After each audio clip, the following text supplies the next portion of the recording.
Hey there everyone, this is Lightning Runner with another off topic. I guess today I will be talking about conventions, most notably Furry Fiesta. Actually, the next couple of ones are going to be about conventions that I've been to, the ones that have left the most impact on me.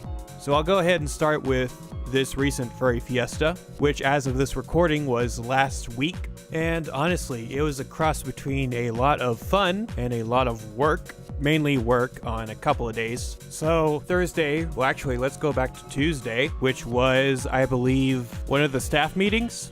Spoiler alert, I'm technically on the staff for that convention right now, which is cool, but it wasn't quite what I was expecting because I have the position of a stagehand. So essentially I get to do a lot of extra volunteer work for the audio video department, the people that put on the shows and the sound systems and all that, but you get the benefits of actually being on their staff. So I think it was either Tuesday or Wednesday where the actual staff meeting was, right before the convention, just to do some last minute things. Then I look over at the schedule, the finalized version, and notice something very much concerning. You see, I was hosting two panels this convention, supposedly. One of them was going to be on Friday morning, and the other was going to be on Saturday afternoon. And I had no idea how to do the Friday morning one, because I honestly thought that was dropped from the schedule. So I didn't plan for it, and now I had 2 days to plan for it. This was also the same night that I was rushing to get that Animal Olympics episode out. So I was kind of staying up pretty late on Wednesday and Thursday night, just to get everything I felt like I needed to do, to get it done. But then I show up to the convention after having some lunch and getting a haircut, and I walk up to the guy running AV for this year, and he's like, "Where have you been? We started unloading and doing stuff like an hour ago." Because apparently the message on Telegram I got that said call time 10 a.m.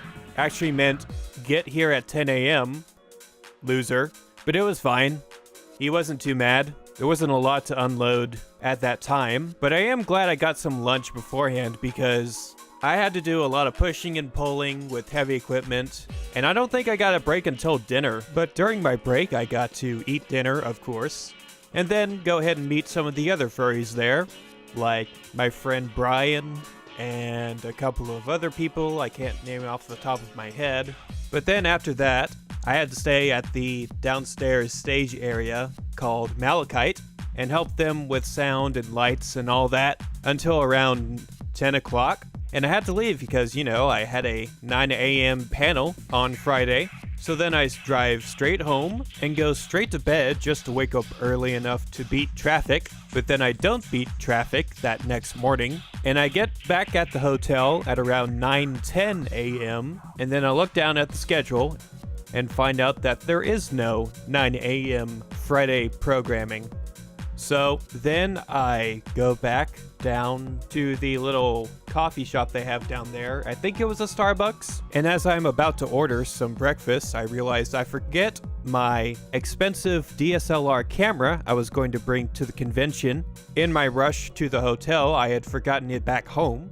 So I go back out into the drizzling rain, drive home, grab my camera, drive back, and then it's time for lunch. Yeah, outside of opening ceremonies, there isn't a whole lot to do during the morning on day one of a convention. Maybe some events are different. I'm just going off of how Fiesta and other Texas conventions are.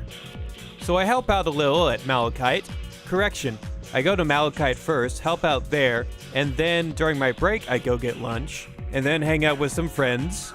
And then once I'm back at Malachite and help out a bit more, it turns out there were some people looking for me. Not because I did anything bad, but I did forget I had a panel. Now, when I was looking at the schedule back on Wednesday, apparently I was looking at the wrong dates for those panels that I was running. The one where I was showcasing my student film about furries was supposed to be that afternoon, not Saturday afternoon. And then the Friday morning panel was Saturday morning. So I flipped. I was just like, are you serious? Can I not actually read a schedule correctly? Like, apparently half of that panel room was just waiting on me, and there were a bunch of people trying to contact me to apparently no avail because I didn't check my email, which they sent me an email 20 minutes after my panel should have started. I think I got a phone call, but I could barely hear the person on the other end, so I just hung up on them. That was probably them. But eventually I did get it rescheduled, the Saturday 9 a.m. panel, and switched that with the student film panel that I was supposed to do. And I made sure to post and check every single social media app that I was familiar with. Facebook, Twitter, Telegram, any way I could reach the furries at the convention that the panel was going to be switched to that 9 a.m. slot. Unfortunately, I don't think a lot of them got that message because when I got there at 9 a.m., only about 8 people showed up. I mean, it's better than nothing, but here's the silver lining in all that. One of the YouTubers that inspired me to create my How Furry Is It series was Abergwine. She does a video series called Furries in the Media, which takes a look at different videos from media outlets, whether mainstream news or independent YouTube channels that cover any sort of news, and analyzes how they represent the furry fandom. Now, I had expected her to show up at Furry Fiesta. I think at some point she mentioned she lived in Austin, Texas, and this convention took place in Dallas, Texas.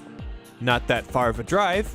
She was actually one of the few people that showed up to my panel, probably because I ran into her that morning and told her about it. But the fact that she showed up and actually participated in the panel with the Q&A I was doing after the viewing, that just felt so special to me. And I didn't really have the heart to tell her at the time because that would sound a little weird to me, it would be like, oh man, thank you so much, you're such an inspiration. Like, I don't really like doing that kind of talk towards people, even if they do inspire me, because that feels a little bit, I don't know what you call it. But anyway, the rest of Saturday was pretty much chill.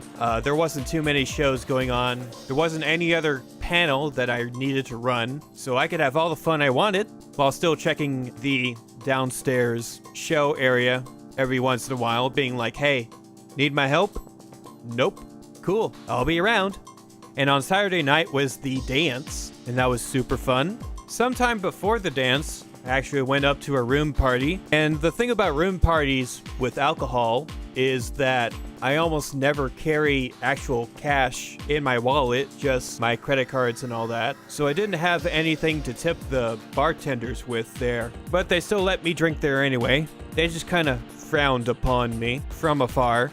But yeah, I got all liquored up. I went down to the dance, and then I danced. Somehow I managed to get up on stage with the actual DJ there, along with a bunch of other fursuiters and some other people that got up on stage just to dance along. There was one Sergal fursuiter there who asked me to tuck in his neck flap under his, it was like if a Chippendales dancer was dressed up like a police officer with the body vests and everything. And surprisingly, my ears didn't ring after all the loud music I was dancing to. And then on Sunday was a little more stressful because that was the afternoon of the Furry Drama show. Drama as in theater. It's basically a variety show put on by, what's his name, Draconis. I had told them I was a stagehand for Furry Fiesta, and they interpreted that as helping out as stagehand for their variety show. So with about minutes to prepare for all the acts as a stagehand, I did a okay job backstage. There weren't that many props I had to move around, but I was still stressing out because I didn't know what exactly I was doing. But then after the variety show, we had to strike everything down, pack everything up, and the only thing I had that day so far was lunch, and I didn't get another break until after closing ceremonies around 8 o'clock, 9 o'clock. No, it was 8 o'clock, because after closing ceremonies, it was all hands deck on the main stage, tearing down all the lights. Well, not all the lights. Tearing down most of the extra stuff on stage that wasn't necessary for the Sunday dance, also known as a dead dog dance. So from the span of 8 o'clock to 9 o'clock, everyone was rushing around, including me, the scrawny guy that didn't have dinner yet. So then after everything was set up, I basically slodged my way over to the main AV console, which was where the guy in charge of AV was at the moment. And I basically shook his hand and said, "Thanks for letting me help you guys out, but I gotta get out of here." I was so tired. My feet were in pain, my legs hurt, my body was worn out, and it wasn't just from helping out as AV, it was from the convention in general. I think once I get to my car, I was actually almost crying from how much stress I was putting on my body. So after taking a few breaths and sitting down in my car, I get back up and decide, you know what? I'm not gonna let the convention end on this note. I'm gonna go back there, say goodbye to some people, give a couple of hugs, and then I'll go home. So that's what I did. And I'm so glad I've decided to do that instead of just driving all the way home and just crashing on my bed.